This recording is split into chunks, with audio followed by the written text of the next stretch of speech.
जय जगन्नाथ सांग मैंने अरस्मिता रोसे हांडीशाला को बहुत बहुत स्वागत।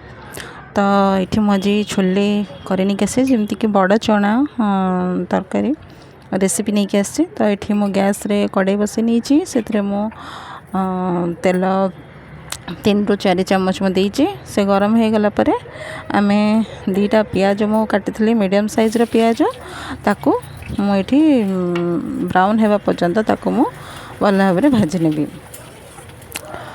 तो ये मु भाजी नौ। तो ये मोर मझे मझे माने किसी गैप रखिकी मु वीडियो अपलोड करुँची कहीं किसी व्यस्तता भितर हेल्थ इश्यू जो मो वीडियो डेली मु अपलोड करि पारुनी किसी गैप रखी रखिका मु दौची। तो से बहुत बहुत माने माने सॉरी कहूँ। तो बुझीपे तो चलतु। तो ये मो प्याज भाजी भितर से प्याज भलसे जल्दी भाजीवाई मुझे हाफ स्पून माने लुण दे दीची ताकू से भाजीवा भितर मुझे 1.5टा टमाटर मुझे भलसे काटी नौची। ता भितर प्याज भी भलसे भाजी हो गलानी। आम ये नहीं रसुण अदा फाड़े प्याज गोटे सुखिला लंका राग कम बेसी निज स्वाद अनुसार कम बेसी करें।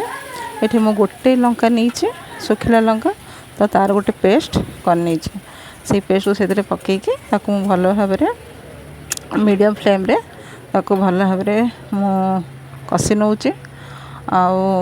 यार फ्लेवर एत बढ़िया माने कौन से अलग किसी मसला माने गुंड मसला जोटा मुझे टोटाली ऐड करनी। यार फ्लेवर एत बढ़िया माने आसचे बहुत ही बढ़िया।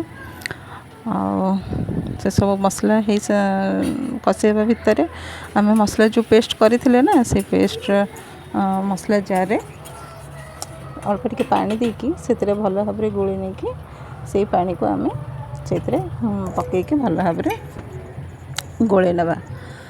तो ताकू आम कषाइवाई छाड़देवा। ये मुझे हाफ टी स्पून मुझे हलदी जेहेतु मु छोले रे मु पकई लुण हलदी तो से अनुसार देखिए लुण हलदी ऐड करेंगे। तो ये मुझे 1.5टा टमाटर को एवं मसला प्राय कषि हो गलानी से भितर मु टमाटर जो काटी से टमाटर को पकईकि ताको भल भाव कषि नौची।